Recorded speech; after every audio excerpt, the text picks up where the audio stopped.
I planned a trip to Quebec City with a friend of mine, and I was particularly excited about staying at the Chateau de Frontenac, an iconic hotel that was built in 1890 or so.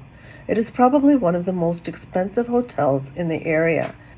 The prices are pretty high for Quebec City. The moment we entered through the main entrance, we were greeted by a beautiful dark blue lobby. It looked elegant and rich. I really love the feeling of actually being a guest and not just pretending to be one while I sneaked in to use the washroom or to check out a museum.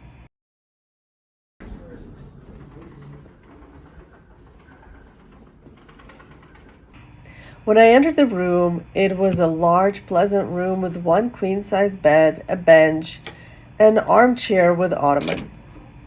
I love this room. I love that it was spacious with plenty of seating, which looked very clean.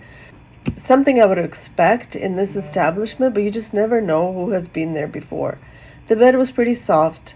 The only negative about the bed was that the pillows were kind of thin and flimsy, not really enough to support my head. It wasn't like it was uncomfortable, but I got used to it. I made it work. Then we have the cabinet under the TV. In the cabinet, I found an espresso coffee maker with 4 coffee pods of different flavors. I use those pods every single day. Coffee pods are Nespresso, and these are the flavors, although for the last time, for some reason, they didn't give me the gold one, but instead they gave me an extra decaf one. And of course, a creamer for each, and I've been having it with a little bit of sugar. And here, there's tea, which is really delicious.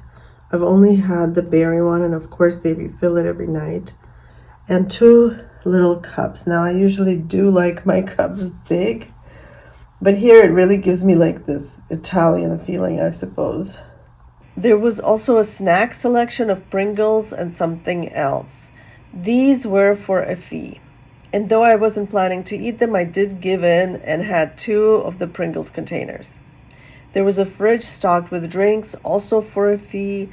Another free item was flow water being provided every evening.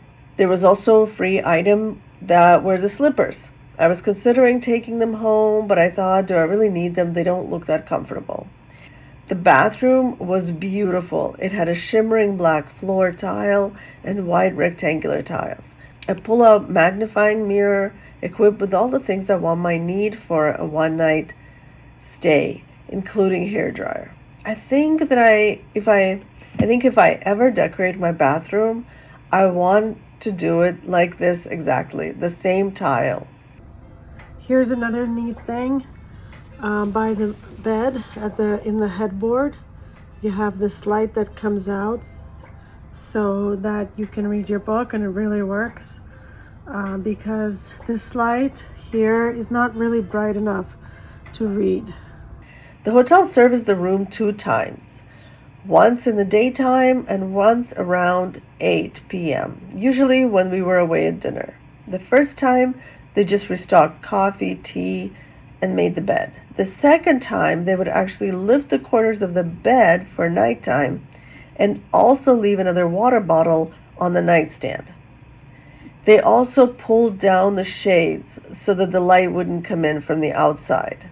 The first morning, not wishing to leave the hotel so early for breakfast, we had a breakfast at Starbucks right inside the hotel. The only other option was to buy a $50 breakfast buffet. That, to me, sounded like an outrageous price. However, after paying almost $20 for food that was really meh at Starbucks, we decided to go to the buffet the next day. The buffet was certainly a much more enjoyable experience than eating breakfast at Starbucks. There were ready-made eggs, which were okay, a cook who prepared either omelets or egg benedicts. There were a variety of fruits, smoothies, yogurt, smoked salmon, varieties of breads and cereals, muffins, pastries, meats, some crepes and syrup, and waffles. I wouldn't say that the caliber of food or the variety was worth $50 in general. It was perhaps slightly better than a cruise ship buffet, but not by that much. There were very sweet crepes there. The pastries were kind of so-so. I have seen much better pastries somewhere else, like even at Tim Hortons. The muffins didn't even look appetizing, and I really wanted to be dazzled by a muffin. I still enjoyed it though because I just enjoy eating at buffets, and I still ate a lot just to try and make it worth the money that I paid for and to hopefully carry me through lunch. And it did. With tax and tip, it came out to $65 for breakfast buffet, but it saved the money on lunch, I suppose. Overall, I did enjoy the hotel. I spent a lot of hours there after I woke up before breakfast reading a book and drinking the coffees. It was a hotel not just to sleep at night, but to really enjoy being there. I liked that there was a place to sit and not just a place to sleep. And I would say the whole experience was definitely worth it. One time. If I came back to hotels to Quebec City again, I probably would find a cheaper option, perhaps with breakfast included. But I'm glad I got to experience staying here one time.